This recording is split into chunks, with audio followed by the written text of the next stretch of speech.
Hello everyone, आप लोगों का स्वागत है मेरे एक और वीडियो में। आज का जो टॉपिक हो रहा है या होने वाला है वो प्रश्नावली 12.1 चल ही रहा है, आप सबको पता है जैसे। ठीक है, इसमें मैंने 3rd नंबर क्वेश्चन को स्किप कर दिया है क्योंकि मैंने प्रीवियस क्लास में बताया था ये उतना इंपॉर्टेंट है नहीं। अगर आप सब कमेंट करेंगे नहीं कि सर बता ही दीजिए तो फिर मैं बता दूंगा। ठीक है, चलिए आज हम सब इंपॉर्टेंट क्वेश्चन देखते हैं और इस चैप्टर का सबसे इंपॉर्टेंट क्वेश्चन है 4 नंबर देखेंगे और 5 नंबर देखेंगे और एनसीईआरटी का 12.1 को समाप्त करेंगे। ठीक है, चलिए 4 नंबर में क्या बोलता है, इसे आसानी से समझने के लिए आराम से क्वेश्चन को पढ़ेंगे और उसके बाद हम सब इसे सॉल्व करेंगे। ठीक है, इसमें मैं कैलकुलेटर का सहारा भी लूंगा क्योंकि उतना कैलकुलेशन करने में वीडियो बहुत लंबी हो जाएगी, तो इसलिए मैं जल्दी जल्दी कैलकुलेटर से करना है, पर आपको अपने से करना है। ठीक है, गुना जोड़ भाग ये सब तो आता ही होगा, क्लास 10th में ऐसे तो नहीं पहुंचे हैं। ठीक है, तो आप खुद से करेंगे। चलिए अब इसको समझते हैं। होता है किसी कार के प्रत्येक पहिए का व्यास 80 सेंटीमीटर है। यदि यह कार 66 किलोमीटर प्रति घंटे की चाल से चल रही है तो 10 मिनट में प्रत्येक पहिया के कितने चक्कर लगाती है। मतलब देखिए, एक कार है या जो भी है कार ही है, कार में जो चक्का है वो 10 मिनट में कितनी बार राउंड मारती है। ठीक है, वो 10 मिनट में प्रत्येक बार कितनी बार चलेगी। 4 चक्का होता है, 4 चक्का कार में, उसके बाद वो किस प्रकार से चलेगी, कितने मिनट में, 10 मिनट में। यानी उसका रफ्तार जो है वो 66 किलोमीटर प्रति घंटा है। ठीक है, 66 किलोमीटर प्रति घंटा है। तो सबसे पहले जानेंगे कि पहिया कितना बड़ा है। ठीक है, तो पहिया जानने के लिए सबसे पहले पहिए का व्यास जो है उसे लिख ले। तो पहिए का व्यास दिया हुआ है, पहिए का व्यास कितना दिया हुआ है, 80 सेंटीमीटर। ठीक है, सबसे पहले इसका त्रिज्या निकालने। तो पहिया कैसा होता है, पहिया कैसा होता है, गोल होता है, गोल होता है यानी वृत्त है। तो वृत्त का त्रिज्या या पहिए का त्रिज्या जो भी बोल दे। तो त्रिज्या मैंने आप सबको बताया था क्या होता है, किसी का भी त्रिज्या क्या होता है, व्यास बटे 2। ठीक है, व्यास बटे 2। व्यास क्या होता है, वैसी रेखा जो केंद्र को छूकर जाए उसे व्यास कहते हैं, और त्रिज्या किसको बोलते हैं, व्यास का आधा त्रिज्या होता है। ठीक है, तो व्यास बटे 2। व्यास कितना दिया हुआ है, 80 सेंटीमीटर, और 2 से इसे कटा देंगे तो 40 यानी हो जाएगा 40 सेंटीमीटर। ठीक है, 40 सेंटीमीटर हो गया पहिए का त्रिज्या। अब सबसे पहले इसका जो है हम सब निकाल लेते हैं परिधि। ठीक है, मैंने पहला दूसरा दिन सूत्र वाले वीडियो में मैंने बताया था कि एक बार जो पहिया घूमती है, आप देखेंगे वीडियो वो वाला सूत्र वाला, तो एक बार जो पहिया घूमती है तो उस घूमने को, एक बार जो घूमी तो उसी को बोलते हैं वृत्त का परिधि। ठीक है, यानी पहिए का परिधि। तो वही तो कर रही है, पहिया घूम रहा है तब तो आगे बढ़ रहा है, तो पहिए का परिधि निकालने। परिधि या परिमाप एक ही बात हुआ। ठीक है, तो पहिए का परिधि यानी किसका परिधि, पहिया कैसा होता है, गोल होता है, यानी किसके आकार का होता है, वृत्त के आकार का। तो वृत्त का परिधि क्या होता है, 2πr।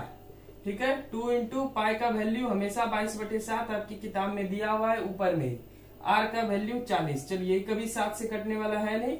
अब मैं कैलकुलेटर का सहारा लेता हूं, तो ये कैलकुलेटर है, आप सबको दिख रहा होगा।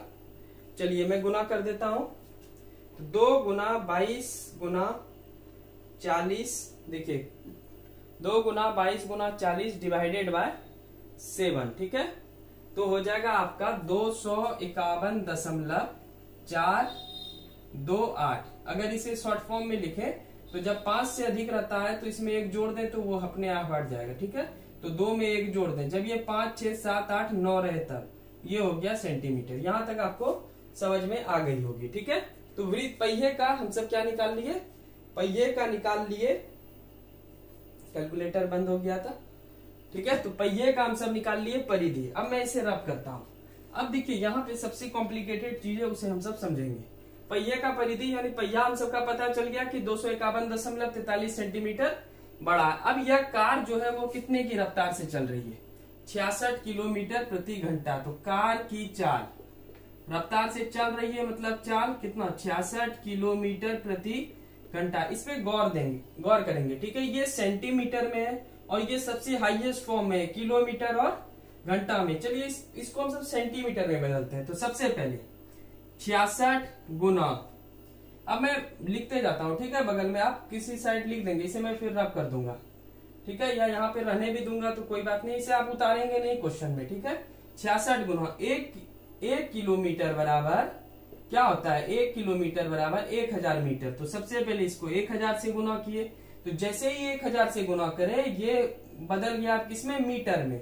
लेकिन मीटर से हमको किस में लाना है, सेंटीमीटर में। तो हम कह सकते हैं 1 मीटर बराबर कितना सेंटीमीटर, 100 सेंटीमीटर। यानी अब किससे गुना करेंगे, 100 से, तब आया ये सेंटीमीटर में। लेकिन यहाँ अभी भी घंटा है ना, एच घंटा है। इसको हम अब देखिए ये सबसे छोटे फॉर्म में आ गया है सेंटीमीटर, ठीक है। अब और आप इसे कैलकुलेट करेंगे घंटा में तो बात तो बराबर नहीं रहा। तो इस घंटे को किस में बदलेंगे हम सब, मिनट में। तो 1 घंटा बराबर कितना मिनट, 60 मिनट। ये सब तो आपको पता होगा। तो अब डिवाइड किससे करेंगे, 60 से, ठीक है। किससे डिवाइड करेंगे, 60 से। चलिए अब इसको कैलकुलेट कर लेते हैं। ये दोनों कट गया, ये तो आसान है। 6 से 66, 11 बार में 11। बाकी आप जीरो पे गौर करेंगे, 1 2 3 4, 4 जीरो, 1 2 3 4। ये किसमें अब कन्वर्ट हो गया, ये कन्वर्ट हो गया आपका सेंटीमीटर पर मिनट, ठीक है, सेंटीमीटर पर मिनट। 1 2 3 4, 1 2 3 4, ठीक है। चलिए अब जो है क्या बोलता है, यहाँ पे देखिए क्वेश्चन में बोलता है 10 मिनट में पहिया कितनी बार मिला है। पहले देखेंगे कि 10 मिनट में कार कितना दूर तक गया है। तो 10 मिनट में कार द्वारा तय की गई दूरी की चाल, ठीक है, कितनी हो जाएगी। तो 10 मिनट में तो कितना से गुना कर देंगे, 10 से। तो 11 पे 4 शून्य यहाँ पे है और गुना 10, यानी हो जाएगा 11 पे 1 2 3 4 5, 1 2 3 4 5, ठीक है। इतना वो घूम चुका है। अब हम सबको क्या निकालना है, 10 मिनट में प्रत्येक पहिया कितना बार घुमाए। देखिए अब सवाल को अब मैं फिर से समझा रहा हूँ। पहिया था 80 सेंटीमीटर व्यास, इसका त्रिज्या निकल गया 40। पहिए का परिधि हो गया 2 पाई r, यानी कितना बड़ा चक्का है। तो कितना बड़ा चक्का है भैया, तो 251.43 सेंटीमीटर, ठीक है। कार की चाल 66 किलोमीटर प्रति घंटा। देखिए किलोमीटर घंटा और यहाँ सेंटीमीटर कभी नहीं बराबर हो सकता है ना, हाँ ये बराबर नहीं है। इसको बदले किसमें, तो 1 किलोमीटर बराबर 1000। तो पहले 1000 से गुना किए तो ये मीटर में बदल गया और मीटर को किसमें बदल दिए, सेंटीमीटर में। और ये जब सेंटीमीटर में आया तो ये 1 घंटा तो नहीं लिख सकते थे। तो 1 घंटा के बदले में हम सब 60 से डिवाइड किए मिनट में, तो वो शॉर्ट फॉर्म में आ गया, ठीक है। अब 10 मिनट में वो कितना दूरी तय किया, तो गुना किससे कर दिए, 10 से। अब जो है हम सबको क्या ज्ञात करना है, अब आखिरी आ चुका है। तो 10 मिनट में प्रत्येक पहिया, 10 मिनट में प्रत्येक पहिए द्वारा तय की गई, द्वारा लगाया गया चक्कर, ठीक है, लगाया गया चक्कर, कितना बार चक्कर लगा है। तो टोटल कितना दूर तक गया है, मतलब कितना की स्पीड से गया है। तो 11 पे 1 2 3 4 और बटे कितना चक्का का वो है, मतलब कितने बड़ा चक्का है। तो 251.43। ये कभी कट नहीं सकता, इसलिए आप, ठीक है, ये सेंटीमीटर हुआ, सेंटीमीटर प्रति मिनट, और ये हो गया सेंटीमीटर, सेंटीमीटर प्रति मिनट, सॉरी मिनट, और ये भी हो गया सेंटीमीटर, ठीक है, प्रति मीटर, ठीक है, मीटर हो गया। अब यहाँ पे देखिए 251.43 से इसमें भाग करेंगे। तो चलिए फिर से हम सब कैलकुलेटर का सहारा ले लेते हैं। तो 11 पे 1 2 3 4 5 डिवाइडेड बाय 251.43, यानी हो गया ये 4374.9, ठीक है, 9 हो गया। तो इतना हो गया कैलकुलेट करने। क्या ये दशमलव में तो नहीं लिख सकते हैं, तो 9 हटाने के लिए हमको एक इसमें जोड़ना पड़ेगा, यानी 4 और में 1 जोड़ेंगे तो कितना हो गया, 4375 सेंटीमीटर। कितना हो गया, 4375, मतलब 4375 बार वो राउंड मारा होगा। समझ में आ गया सवाल। मैं फिर थोड़ा सा समझा देता हूं, ठीक है। देखिए पहिए का व्यास 80 सेंटीमीटर था, पहिए का त्रिज्या हो गया व्यास बटे 2, ठीक है। 2 से 80 में भाग किए 40 सेंटीमीटर। पहिया कितना बड़ा है जान लिए, 2 पाई r से निकाल लिए, कितना आ गया 251.428। यहाँ 3 कहां से आया, तो इस 8 को हटाए तो 1 जोड़ दिए, 3 हो गया। अब कार की चाल 66 किलोमीटर प्रति घंटा। तो कार कितना है 66 गुना किलोमीटर को मीटर में बदले तो किससे गुना किए, 1000 से, और इस मीटर को बदले किसमें, सेंटीमीटर में, तो किससे गुना किए, 100 से, ठीक है, 100 से, ठीक है। तो ये सेंटीमीटर में बदला गया, मतलब सेंटीमीटर, ठीक है। और 1 घंटा बराबर कितना होता है 60 मिनट, ठीक है। तो डिवाइडेड बाय 60 किए तो 1,10,000 आया, ठीक है। अब 10 मिनट में कार्य कितना दूर किया, 10 मिनट में कहां तक गया, तो 10 मिनट में जहां तक गया 10 से गुना कर दिए, ठीक है। तो हो गया 10 मिनट में जहां तक गया होगा। उसके बाद यहाँ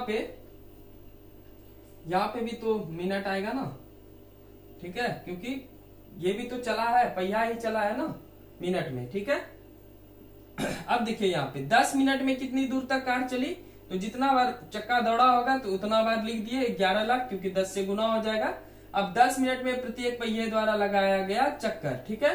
तो कार जितनी दूर तक 10 मिनट में गई होगी वो ये था। कार कितना बड़ा है, वो है इतना 251.43, तो इतना कार का पहिया का व्यास इतना है 251.43। ये दोनों कट गया था, भाग करेंगे तो हो जाएगा 4374.9। और कभी भी 9 में 9 हटाएंगे तो 1 जोड़ देंगे, ठीक है। यानी अगर दशमलव के बाद 5, 6, 7, 8 और 9 रहे, तो अगर इस सबको हटाना हो तो आप बगल में 1 जोड़ दें, ठीक है। तो 9 को हटाना था हमको, तो 4 में 1 जोड़ दिए, क्या आ गया 5। यानी वो जो 10 मिनट में कार का पहिया है वो 4375 बार राउंड मारा होगा और वो जहां तक दूरी तय किया होगा। तो ये चौथा नंबर सवाल था जो कि बहुत इंपॉर्टेंट था, इसे आप बार बार देखें और ये क्वेश्चन पूछ सकता है, तो VVI इंपॉर्टेंट की श्रेणी में इसे मैं रखता हूं। अब चलिए 5 नंबर क्वेश्चन में मिलते हैं, उसके बाद 12.1 को समाप्त करते हैं, ठीक है।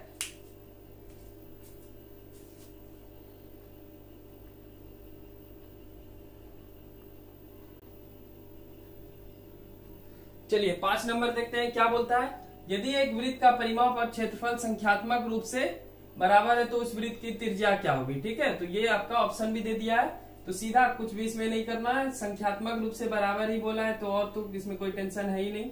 तो वृत्त का परिमाप बराबर क्या बोल रहा है, वृत्त का क्षेत्रफल, क्या बोल रहा है, वृत्त का क्षेत्रफल, ठीक है।